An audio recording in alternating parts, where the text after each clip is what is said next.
Xbox Game Pass really is home to some incredible games, and we've seen so many to choose from this year that it can be hard to narrow down the good from the bad. Today though, what I wanted to actually do was collate a list of the 15 hidden gems that you need to check out, and simply, it's just a shame that so many of these have been so overlooked. There is a massive variety of genres here, including some Xbox first-party exclusive titles. So with that, my name is Fletcher, and this is Xbox Nation, and let's just dive right into it.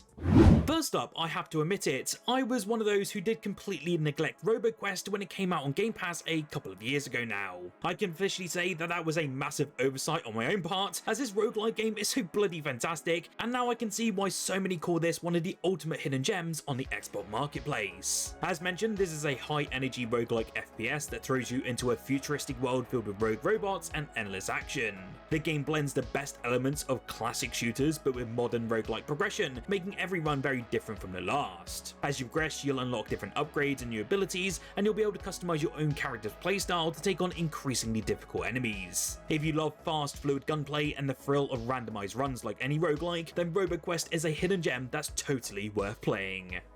I know that Ball X Pit has only just launched onto Xbox Game Pass, and it's also selling rather well across every single platform, but then again, there are so many players out there who are still neglecting this game and not trying it out due to its simplistic nature.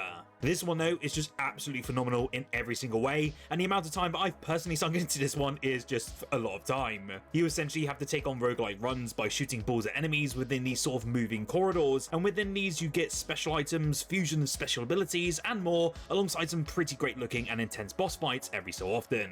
It also includes a sort of city building mechanic before you dive in each round, and it lets you sort of build housing to unlock new characters, farms, and stuff to basically generate resources and so much more. It's so in depth and it's hard to put words into it, and it's so hard to put down, but then again, it's a game that you just have to play to understand where I'm really coming from. Astroneer is certainly a real hidden gem on the Xbox Game Pass library, and I'm still not too sure to this day why so many have actually never tried this one. This one though is set in a colourful, procedurally generated solar system where you have to take on the role of an astronaut exploring alien planets. Your primary goal is to essentially gather resources, build bases, and uncover the mysteries of these distant worlds. The game features a very unique terrain deformation system, which is rather cool, and it kind of allows you to shape the environment however you like, so you can do stuff like dig tunnels, create bridges, or just carve out some vast underground shelters. The crafting aspect and automation do play a huge role in your survival though, and the game's oxygen system also forces you to strategically place tethers or vehicles to extend your exploration range. Whether playing it solo or in the 4-player co-op mode, Astroneer offers such a relaxing yet engaging survival experience with so many endless creative possibilities. If you're craving something with a lot of speed and chaos, then let me introduce you to Descenders next, and this is the extreme sports sequel that just dialed everything up to 11. This one really did build though on the downhill biking of the original game, but it now includes the likes of snowboarding, mountain boarding, and even bigger open world playgrounds. The physics have also been overhauled in this one, and it actually lets you pull off cleaner tricks, sharper turns, and more ridiculous stunts, and in motion it's actually pretty excellent. Like the first game though, you'll of course be able to explore some massive biomes filled with loads of secrets, ramps, and hidden challenges just to see how far you can really go. But what really is awesome to see is that the multiplayer also supports up to 12 races at a time, and the overall vibe is just pretty excellent. If you want a game with a very high skill ceiling but can also be incredibly relaxing from time to time, then definitely check out Descenders next. What I loved about Eternal Strands is that it feels like a fusion of all the best modern action-adventure sort of design trends, and it puts it into all one complete package. So, picture a fantasy world where climbing, grappling, and elemental powers let you interact with the environment in different ways, and then it pits you against some towering, physics-driven monsters, and they look bloody insane. It is part sort of Shadow of the Colossus and part open world exploration, and then it likes to add in some elemental chaotic sandbox elements into the fights. Fights aren't just about swinging a sword either, you're actually going to be using stuff like fire, ice, and even the terrain itself to gain the upper hand here. The sheer creativity and just how you tackle all of the different encounters makes it stand out from the crowd, and personally I did also enjoy the story and the artistic design they really took with this game. I'm glad to see such an awesome first game for such a new talented dev team, and I really recommend it if you haven't played it before. At first glance, this game I'm showing you right now may look like a lost children's puppet show from the 90s. Then the puppets start moving and talking, and you realise something here is incredibly wrong. My Friendly Neighborhood blends survival horror with a surreal sort of Sesame Street meets Resident Evil vibe, and it's bloody insane. Instead of zombies or monsters, you're dealing with disturbingly cheerful puppets that won't stay down. Your resource management in that element is really key though, as ammo in this one is pretty scarce, and tools doubling as puzzle solvers are your real key to survival. I do love though how it messes with your expectations as well, as you kind of go in thinking bright colours and goofy voices, so you kind of drop your guard, but then something really creepy does happen, and you get taken back and ultimately want to cry in a hole. It's unsettling without relying on loads of jump scares either, and it kind of leans into weirdness of its setting instead, making it so memorable. By the end, you're not sure whether to laugh or shiver at this one, and that's why I totally recommend it if you've never played it before. For me, Lightyear Frontier is just the absolute definition of a hidden gem, and I don't think we've actually heard a single murmur or even discussion about this game in over a year.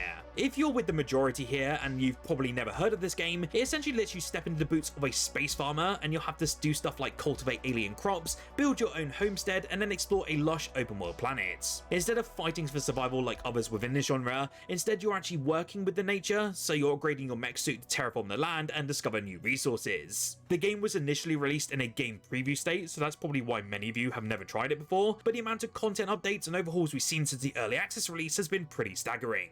I do highly recommend it, especially as the updates for this one are pretty frequent these days. It feels like Orcs Must Die Deathtrap has been out for quite a long time now, and I was actually kind of shocked to remember that this one actually came out towards the start of this year.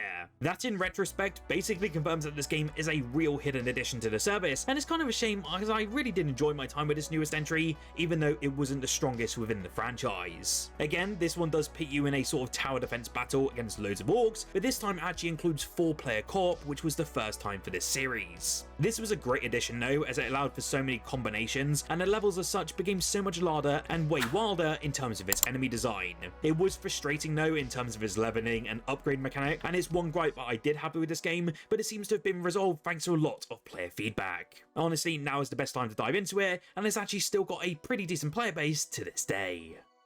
It's a shame that Towerborne launched with practically no fanfare, and it kind of just died off, and I wish that really wasn't the case. This game is so polished in so many areas, and it really is a fun time if you have a few mates to dive into this one with. This one is developed by Stoic and published by Xbox, and it's an action RPG that actually leans into co-op brawling with RPG mechanics and a stylish art direction. You and up to 3 friends can team up locally or online to tackle quests, defeat what they call Umbra monsters, and explore a mysterious overworld. It's got the bones of a long-term live service title, but what really stands out now is the tight combat and the rewarding progression loop. If you love games like Castle Crashers, you definitely need to check this one out without a shadow of a doubt, and I hope we do see it get more popular over time. Silksong may have taken the crown this year for being an absolutely insane Metroidvania, but don't let that overshadow the fact that Nine Souls was an incredible entry as well when it landed on the Xbox Game Pass, I believe back in the end of 2024. This one though is a striking indie action platformer from a developer known as Red Candle Games, and it actually blends Sekiro-style parrying with deep lore and a stunning 2D cyberpunk world that's inspired by Taoist mythology. You can think of it like the excellent Hollow Knight or Silksong as I just mentioned, but just set in a new setting, and it's one that you actually play as a vengeful warrior that's been awakened in a futuristic empire that's being ruled by some godlike beings. You're basically on a quest to overthrow them and uncover the truth of your past. The combat, as you kind of expect from these games, is very tight, fast, and focused on perfect timing as per any sort of Souls-like inspired action game. The hand-drawn art style is utterly jaw-dropping as well, with intricately designed characters and atmospheric environments that ooze so much personality. It's a real hidden gem, especially as it's been overshadowed now by the Hollow Knight series, but I highly recommend you dive into it as soon as possible. One of the largest and one of the most high-profile hidden gems of the Xbox One era has to be Quantum Break, and for me, this was actually one of the reasons I wanted to pick up an Xbox One in the first place alongside Titanfall. It might have overextended a bit with its sort of experimental TV tie-in elements, but Quantum Break has moments where its mix of sort of third-person shooting and temporal powers really do soar. That transition from sort of TV show to gameplay is actually really well done here, and it has since sort of become a cult classic within the Xbox community, with many of us calling for a sequel to this one. It is certainly worth playing Quantum Break though for those moments where you've trapped an enemy in a prism-like stasis bubble, peppered them with a soon-to-be unfrozen bullets, and then warp dashed over to another baddie for a melee takedown, all of which in a span of a few seconds. This game is like none other in the Xbox library, and if you love third-person action games, this is one for you to try. Darktide is a fantastic cooperative FPS that is of course set in the grimdark universe of Warhammer 40k. This game puts you in the role of an inquisitorial agent, battling waves of mutants and heretics in the hive city of Tertium. It's all about teamwork and strategies as well, with 4-player co-op at its real core, and when you're dropped in, you can choose from loads of different classes with their own unique abilities. The game does feature a robust progression system where you can pretty much level up and customize your character by any means, and alongside that you'll be unlocking new abilities, gear and so much more. As you can probably see on screen now, it's visually stunning, with a dark and atmospheric setting that really does perfectly encapsulate that Warhammer universe. If you love games like Left 4 Dead, then definitely don't sleep on this one, and as a massive fan of Warhammer in general, and I've been playing it for many years, especially in tabletop form, then this one is a fantastic one to dive into if you're a Warhammer fan. Compulsion Games has a real habit of just releasing games that are very mixed within the gaming sphere, and South of Midnight was yet another one of those sorts of releases earlier this year. For me, I easily still put it in my top 10 games of 2025 so far, and it's really top of that list next to Clair Obscur when it comes to an incredible soundtrack. I was actually lucky enough to get my hands on this game to review it, and my time with it was nothing short of spectacular really. This one has you following Hazel though, who's essentially called a weaver, as she searches for her mother who's been swept away due to a natural disaster. What follows is a story that's full of southern folklore, a really deep meaning of repairing the strands of guilt, betrayal, loss, and so much more. The platforming here is actually pretty solid, and although the combat isn't that great, it still does hold up pretty well, especially within the boss battles. I still rate this one pretty highly, and I recommend you try it out as soon as possible. Rage 2 is a game that I kind of booted off of a whim one day, and then I realised that 3 hours of my life had utterly vanished. This one throws you into a neon-soaked wasteland where every gunfight feels like a chaotic fireworks show, and the movement is so bloody fast and fluid that going back to slower shooters feels pretty impossible. The game doesn't waste your time either, as within minutes of starting the game, you're honestly just smashing into convoys, detonating mutant nests, and unlocking some ridiculous abilities like ground-pounding shockwaves and telekinetic blasts that turn enemies into confetti. If you've ever wanted a shooter that looks to mix that sort of Mad Max energy with superhero powers and then wraps it all in a world that's pure stylish mayhem, then Rage 2 on Game Pass is a gem that most people really do scroll past. It's got all of that id Software charm we all know and love, and I do hope we get a third entry someday.